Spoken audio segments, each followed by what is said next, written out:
नमस्कार, स्वागत आप सभी का YouTube channel knowledge TV Haryana. आज 28 अगस्त बृहस्पतिवार सभी हरियाणा वासियों के लिए 9 धमाकेदार ज़बरदस्त घोषणाएं। दोपहर 12:30 बजे तक हरियाणा मुख्यमंत्री बड़ा ऐलान।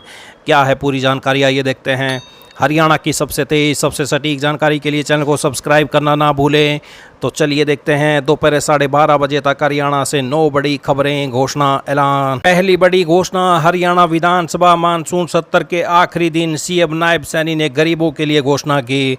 उन्होंने कहा कि राज्य में प्रधानमंत्री आवास योजना, मुख्यमंत्री शहरी आवास योजना, मुख्यमंत्री ग्रामीण आवास योजना के तहत शहरों में 50 गज और ग्रामीण क्षेत्र में 100 गज तक के रिहायशी प्लाट की रजिस्ट्री पर स्टैंप ड्यूटी समाप्त कर दी गई है।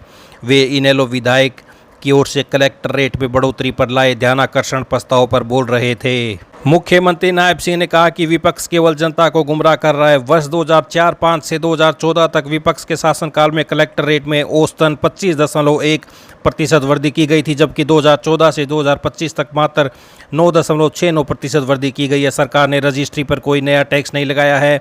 मुख्यमंत्री ने स्पष्ट किया कि स्टैंप ड्यूटी 2008 से अब तक पुरुषों के लिए 7%, जिसमें 2% विकास शुल्क शामिल है, और महिलाओं के लिए 5% की दर से लागू है। आज भी यही दरें हैं। सीएम ने कहा कि पिछली सरकारों में बिल्डरों व भूमाफिया को फायदा पहुंचाने के लिए संशोधन किए जाते थे। तो कलेक्टरेट बढ़ाने के मुद्दे पर सीएम की घोषणा। पीएम सीएम आवास योजना के 50 व 100 गज के प्लाट पर स्टैंप ड्यूटी खत्म। तो ये बड़ी घोषणा। आइए अगली बड़ी घोषणा देखते हैं। हरियाणा रोडवेज की बसों में जल्द ही यात्री टिकट खरीदने के लिए डिजिटल भुगतान कर सकेंगे। परिवहन विभाग ने यूपीआई व दूसरे माध्यमों से भुगतान के लिए क्यूआर कोड तैयार करने का काम एक एजेंसी को सौंपा है। अगले करीब 2 सप्ताह में क्यूआर कोड विकसित करने की योजना है, जबकि 15 अक्टूबर तक साइबर सिक्योरिटी से संबंधित कार्य होगा। इसके बाद यूपीआई व डिजिटल भुगतान के दूसरे माध्यमों से टिकट खरीदा जा सकेगा। हरियाणा के परिवहन मंत्री अनिल विज के आदेश पर राज्य परिवहन विभाग क्यूआर कोड विकसित करा रहा है। यात्री के भुगतान के बाद ई टिकट मशीन से टिकट जनरेट हो जाएगा। मशीन के माध्यम से जो भी टिकट जनरेट होंगे उन पर हर बार नया क्यूआर कोड प्रिंट होकर निकलेगा। इसका लाभ ये होगा कि एक यात्री संबंधित टिकट का उपयोग एक ही बार कर सकेगा। इस क्यूआर कोड में बस संख्या, कहां से कहां तक टिकट लिया है, यह टिकट मशीनों के माध्यम से स्कैन करके पता चल जाएगा। कोई भी यात्री दूसरी बार टिकट का उपयोग नहीं कर सकेगा। रोडवेज बसों में 15 अक्टूबर से टिकट के लिए डिजिटल भुगतान की सुविधा। हरियाणा परिवहन विभाग ने एजेंसी को क्यूआर कोड तैयार करने का काम सौंप दिया है। आइए अगली बड़ी घोषणा देखते हैं। पीएम स्वनिधि योजना के तहत रेहड़ी पटरी वालों को अब 5 साल और कर्ज मिलेगा। केंद्र सरकार ने इस योजना को 31 मार्च 2030 तक बढ़ा दिया है। फैसले के अनुसार पहली किस्त की ऋण सीमा 10,000 से बढ़ाकर 15,000 रुपये की गई है। दूसरी किस्त 20,000 से बढ़ाकर 25,000 रुपये कर दी गई है। तीसरी किस्त 50,000 रुपये पर बनी रहेगी। डिजिटल भुगतान पर 1,600 रुपये का प्रोत्साहन भी दिया जाएगा। समय पर अपना दूसरा ऋण चुकाने वाले स्ट्रीट वेंडर, आकस्मिक, व्यावसायिक और व्यक्तिगत जरूरतों को पूरा करने के लिए UPI linked RuPay credit card के लिए भी पात्र होंगे। खुदरा और थोक लेन देन पर डिजिटल भुगतान का विकल्प चुनने वाले विक्रेताओं को 1,600 रुपये तक का प्रोत्साहन भी दिया जाएगा। तो अब रेहड़ी पटरी वालों को 5 साल और मिलेगा कर्ज। कैबिनेट का फैसला। पीएम स्वनिधि की पहली किस्त बढ़ाकर 15,000 2030 तक योजना को बढ़ा दिया गया है। आइए अगली बड़ी घोषणा देखते हैं। हरियाणा सरकार ने बागवानी फसलों की खेती को जोखिम मुक्त बनाने के लिए भावांतर भरपाई योजना की शुरुआत की है, जो किसानों को मंडी में उनकी उपज के कम दाम मिलने पर होने वाले नुकसान से बचाएगी। सरकार ने योजना में 21 बागवानी फसलों को शामिल किया है। इनमें भिंडी, मिर्च, लौकी, करेला, पत्ता गोभी, टमाटर, प्याज, आलू, फूल गोभी, गाजर, मटर, बैंगन, हल्दी, लहसुन, आम, अमरूद और किन्नू जैसी प्रमुख फसलें शामिल हैं। कृषि विज्ञान केंद्र सोनीपत के विशेषज्ञ ने बताया कि योजना की खासियत यह है कि यदि मंडी में किसी फसल का थोक मूल्य निर्धारित संरक्षित मूल्य से कम हो जाता है तो सरकार भाव के अंतर की भरपाई सीधे किसान के बैंक खाते में करती है। योजना का लाभ भूमि मालिक, पट्टेदार या किराए पर खेती करने वाले किसान ले सकते हैं। योजना का लाभ लेने के लिए बिजाई की अवधि के दौरान मेरी फसल मेरा ब्यौरा पोर्टल पर पंजीकरण कराना जरूरी है। यह पंजीकरण निःशुल्क और निर्धारित अवधि के दौरान सर्व सेवा केंद्र, ई दिशा केंद्र, मार्केटिंग बोर्ड, बागवानी विभाग और इंटरनेट कियोस्क पर उपलब्ध है। तो भावांतर भरपाई योजना बागवानी किसानों के लिए सुरक्षा कवच, किसानों के लिए बड़ी योजना।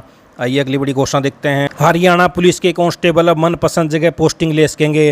विभाग की ओर से ऑनलाइन ट्रांसफर ड्राइव 28 अगस्त से 25 सितंबर तक चलेगा। इस दौरान पोर्टल खुला रहेगा और ट्रांसफर चाहने वाले आवेदन कर सकेंगे। वे अधिकतम 10 जिलों के विकल्प दे सकेंगे। यदि वे चाहें तो कम भी दर्ज कर सकते हैं।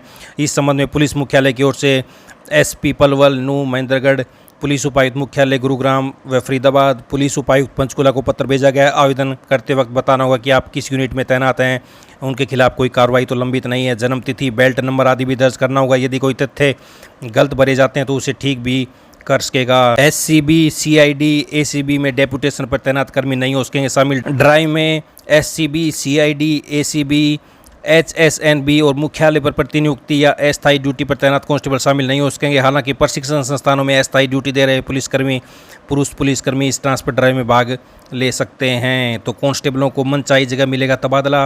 हरियाणा पुलिस विभाग 28 अगस्त से खोलेगा पोर्टल। बड़ी खुशखबरी आई। अगली बड़ी घोषणा देखते हैं।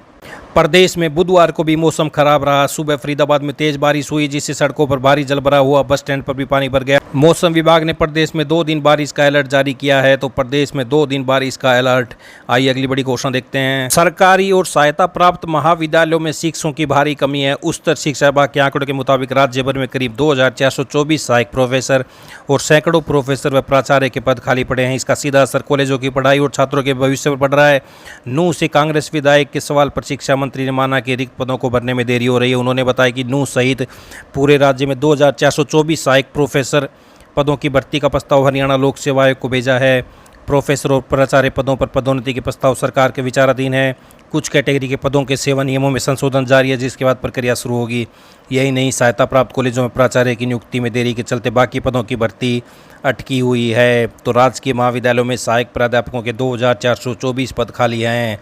तो ये बड़ी अपडेट। आइए अगली बड़ी घोषणा देखते हैं। हरियाणा की नायब सरकार विधायकों पर मेहरबान है। विधानसभा के मानसून सत्र के अंतिम दिन पारित एक विधेयक में गाड़ी व मकान के लिए दूसरी व तीसरी बार एडवांस राशि प्राप्त करने के लिए 60 वर्ष की आयु सीमा को हटा दिया है। इसके अतिरिक्त विधायकों द्वारा मकान की मरम्मत आदि के लिए 10 लाख रुपये अतिरिक्त तौर पर प्राप्त करने का कानूनी प्रावधान भी कर दिया गया है। तो मकान, गाड़ी के लिए दूसरी व तीसरी बार भी एडवांस ले सकेंगे विधायक। 60 साल की आयु सीमा हटाई। मकान की मरम्मत के लिए 10 लाख रुपये अतिरिक्त तौर पर लेने का कानूनी प्रावधान भी किया गया है। तो ये बड़ी अपडेट।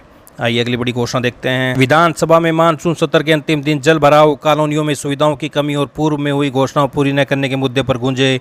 किसी विधायक ने नहरों में पानी सप्लाई कम होने की बात रखी, तो किसी ने फसलों में वायरस का मामला उठाया। कांग्रेस विधायक गीता बुक्कल ने कहा कि आश्वासन दिए जाते हैं लेकिन काम नहीं होते। क्षतिपूर्ति पोर्टल न खुलने पर किसान आवेदन नहीं कर पा रहे हैं। भाजपा विधायक मुकेश शर्मा ने कहा शहर में सीवर जाम की समस्या है।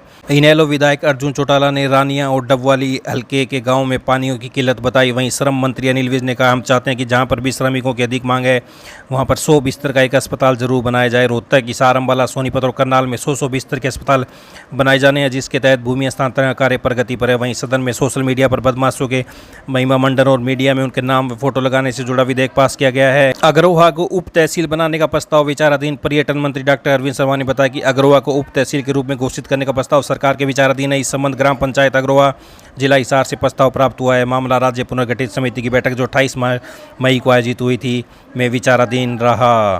तो ये बड़ी अपडेट। 5 जिलों में श्रमिकों के लिए 100 बेड के ईएसआई अस्पताल बनाए जाएंगे। तो ये आज हरियाणा 28 अगस्त सभी हरियाणा वासियों के लिए बड़ी खबरें, घोषणा। चैनल को सब्सक्राइब कर घंटी का बटन जरूर दबाएं।